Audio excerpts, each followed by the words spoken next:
हरे कृष्ण। बोलिए जिमूत वाहन भगवान की जय। जितिया माता की जय। ओम नमः शिवाय। आप सब भी कमेंट में हरे कृष्ण अवश्य लिखिएगा। आइए आज के वीडियो में हम जितिया व्रत कथा का श्रवण करेंगे। इस व्रत को जीवित पुत्रिका व्रत के नाम से भी जाना जाता है। इस व्रत कथा का श्रवण करने मात्र से ही संतान दीर्घ आयु होती है और संतानें राजा जैसा जीवन व्यतीत करती हैं और उनके ऊपर आई कोई भी बला टल जाती है। आइए अब हम जिमूत वाहन भगवान का स्मरण करते हुए इस व्रत कथा का श्रवण करते हैं।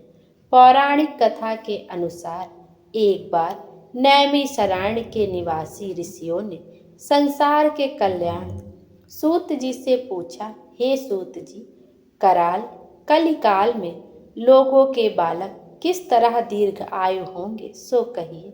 सूत जी बोले, जब द्वापर का अंत और कलयुग का आरंभ था, उसी समय बहुत सी शोकाकुल स्त्रियों ने आपस में सलाह की थी कि क्या इस कलयुग में माता के जीवित रहते पुत्र मर जाएंगे।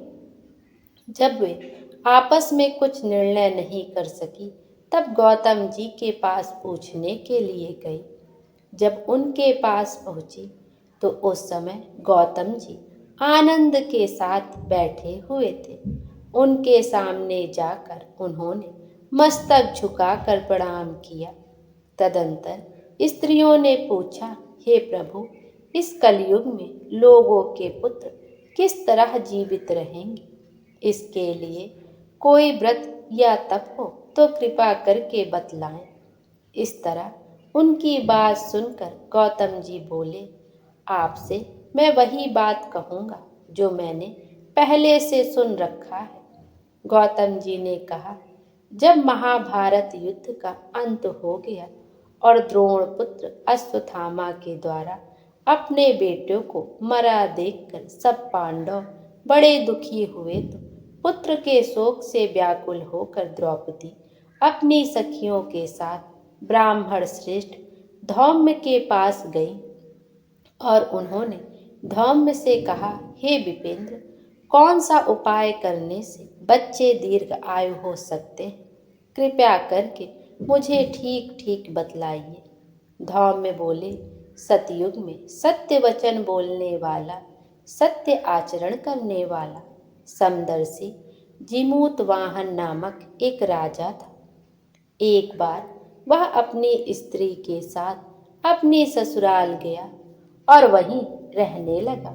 एक दिन आधी रात के समय पुत्र के शोक से व्याकुल कोई स्त्री रोने लगी, क्योंकि वह अपने बेटे के दर्शन से निराश हो चुकी थी। उसका पुत्र मर चुका था। वह रोती हुई कहती थी, हाय, मुझ बूढ़ी माता के सामने मेरा बेटा मरा जा रहा है। उसका रुदन सुनकर राजा जिमूत वाहन का तो मानव हृदय विद्रोह हो गया। वह तत्काल उस स्त्री के पास गए और उनसे पूछा, हे माता, आपका बेटा कैसे मरा है? बूढ़ी माता ने कहा, गरुण प्रतिदिन आकर गांव के लड़कों को खा जाता है। इस पर दयालु राजा ने कहा, माता, अब तुम रो मत, आनंद से बैठो, मैं तुम्हारे बच्चे को बचाने का यत्न करता हूँ। ऐसा कहकर राजा उस स्थान पर गया जहाँ गरुड़ आकर प्रतिदिन मांस खाया करता था। उसी समय गरुड़ भी उस पर टूट पड़ा और मांस खाने लगा।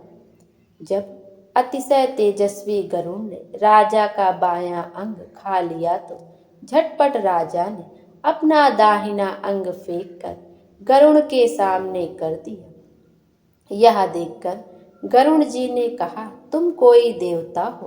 कौन हो तुम? मनुष्य तो नहीं जान पड़ते। अच्छा, अपना जन्म और कुल बताओ। पीड़ा से व्याकुल मन वाले राजा ने कहा, हे पक्षीराज, इस तरह के प्रश्न करना व्यर्थ है। तुम अपनी इच्छा भर मेरा मांस खाओ। यह सुनकर गरुड़ जी रुक गए और बड़े आदर से राजा के जन्म और कुल की बात पूछने लगे। राजा ने कहा, मेरी माता का नाम है सैवा और मेरे पिता का नाम है शालिवाहन है। सूर्य वंश में मेरा जन्म हुआ है और जिमूत वाहन मेरा नाम है। राजा की दयालुता देखकर गरुड़ ने कहा, हे महाभाग, तुम्हारे मन में जो अभिलाषा हो वह वर मांगो। राजा ने कहा, हे पक्षीराज, यदि आप मुझे वर दे रहे हैं तो वर दीजिए कि आपने अब तक जिन प्राणियों को खाया है वे सब जीवित हो जाएं। हे स्वामिन, अब से आप यहाँ बालकों को ना खाएं और कोई ऐसा उपाय करें कि जहाँ जो उत्पन्न हो वे लोग बहुत दिनों तक जीवित रहें। धौम्य ने कहा कि पक्षीराज गरुड़ राजा को वरदान देकर स्वयं अमृत के लिए नागलोक चले गए। वहां से अमृत लाकर उन्होंने उन मरे मनुष्यों की हड्डियों पर बरसाया। ऐसा करने से सब लोग जीवित हो गए जिनको कि पहले गरुड़ जी ने खाया था। राजा के त्याग और गरुड़ की कृपा से वहां वालों का कष्ट दूर हो गया। उस समय राजा के शरीर की शोभा दूनी हो गई थी। राजा की दयालुता देखकर गरुड़ ने फिर कहा, मैं संसार के कल्याण एक और वरदान देता हूँ। आज अश्विन कृष्ण सप्तमी से रहित शुभ अष्टमी तिथि है। आज ही तुमने यहाँ की प्रजा को जीवन दान दिया है। हे वत्स, अब से यह दिन ब्रह्म भाव हो गया है, जो मूर्ति भेद से विविध नामों से विख्यात है। वही त्रैलोक्य से पूजित दुर्गा अमृत पान करने के अर्थ में जीवित पुत्रिका कहलाई है। सो इस तिथि को जो स्त्रियां उस जीवित पुत्रिका की और कुश की आकृति बनाकर तुम्हारी पूजा करेंगी तो दिनों दिन उनका सौभाग्य बढ़ेगा और वंश की भी बढ़ती होती रहेगी। हे महाभाग, इस विषय में विचार करने की भी आवश्यकता नहीं है। हे राजन, सप्तमी से रहित और उदया तिथि की अष्टमी को व्रत करें, यानी सप्तमी विद अष्टमी जिस दिन हो उस दिन व्रत न कर शुद्ध अष्टमी को व्रत करें और नवमी में पारण करें। यदि इस पर ध्यान न दिया गया तो फल नष्ट हो ही जाएगा और सौभाग्य तो अवश्य नष्ट हो जाएगा। जीमूत वाहन को इस तरह का वरदान देकर गरुड़ भगवान बैकुंठ धाम को चले गए और राजा भी अपनी पत्नी के साथ अपने नगर को वापस चले आए। धौम्य द्रौपदी से कहते हैं, हे देवी, मैंने यह अतिशय दुर्लभ व्रत तुमको बताया है। इस व्रत को करने से बच्चे दीर्घ आयु होते हैं। हे देवी, तुम भी पूर्वोक्त विधि से यह व्रत और दुर्गा जी का पूजन करो तो तुम्हें अभिलिषित फल प्राप्त होगा। मुनिराज, धौम्य की बात सुनकर द्रौपदी के हृदय में एक प्रकार का कौतूहल उत्पन्न हुआ और पूर्ववासिनी स्त्रियों को बुलाकर उनके साथ यह उत्तम व्रत किया। गौतम जी ने कहा, यह व्रत और इसके प्रभाव को किसी एक सियार ने सुन लिया और अपनी सखी सियारिन को बताया। इसके बाद पीपल वृक्ष की शाखा पर बैठकर उस चील ने और उस वृक्ष के खोते में बैठकर सियारिन ने भी व्रत किया। फिर वही चील किसी उत्तम ब्राह्मण के मुंह से यह कथा सुन आई और पीपल के खोते में बैठी हुई अपनी सखी को सुनाया। सियारिन ने आधी कथा सुनी थी कि उसे भूख लग गई और वह उसी समय 100 से भरे शमशान में पहुंच गई। वहां उसने इच्छा भर मांस का भोजन किया और चील बिना कुछ खाए पिए रह गई और सवेरा हो गया। सवेरे वह गौशाले में गई और वहां गऊ का दूध पिया। इस तरह नवमी को उसने पारण किया। कुछ दिनों बाद वे दोनों मर गई और अयोध्या में किसी धनी व्यापारी के घर में जन्मी। संयोग से उन दोनों का जन्म एक ही घर में हुआ, जिसमें सियारिन ज्येष्ठ हुई और चील छोटी। वे दोनों सभी शुभ लक्षणों से युक्त थे। इसलिए बड़ी लड़की काशीराज की और छोटी उसके मंत्री के साथ ग्राहपत्य अग्नि के सामने विधि पूर्वक ब्याही गई। पूर्व जन्म के कर्म फल से वह मृगनयनी रानी हुई।